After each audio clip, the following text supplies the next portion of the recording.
నువ్వేం చేస్తున్నావు? తినను రాత్రికి తింటా. ఇప్పుడు పానీపూరి, ఇప్పుడు నూడిల్స్ తిని, గోబీ తిని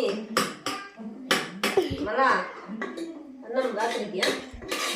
అంటే ఈ అన్నం కాదు, తెచ్చాడు కదా ఏదో ఒకటి పెరుగన్నం. ఏమండి అయితే వాళ్ళ డాడీ తెస్తాడు, ఉన్నాడు పడుకోన్నాడు, తిని పడుకోన్నాడు ప్రశాంతంగా. ఇంకొక గంట అయితే వాళ్ళ అబ్బ వస్తాడు, మీకు చెప్తున్నాను, వాళ్ళ అబ్బ వస్తాడు. మళ్ళీ వాళ్ళ అబ్బాయి ఏదో ఒకటి తెస్తాడు ఫాస్ట్ ఫుడ్. అనుషక్క పెట్టద్దండి, అనుషక్క ప్లీజ్ అనుషక్క అంటారు.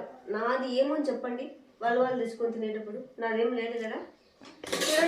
నేను హ్యాపీగానే కుక్ చేస్తున్నా, వంట చేస్తున్నా, అనపకాయ కూరాకు అన్నం చేస్తున్నా, పెరుగు ఉంటుంది, శ్రేష్టంగా తినొచ్చు. తింటారా వాళ్ళు? తినరు. ఆపేయింది దరిద్రం ఎందుకు వాళ్ళకు. నాకు 2 వంటలు వచ్చమ్మా. 1 మ్యాగీ చేయడం, 2 చపాతీ కాదు.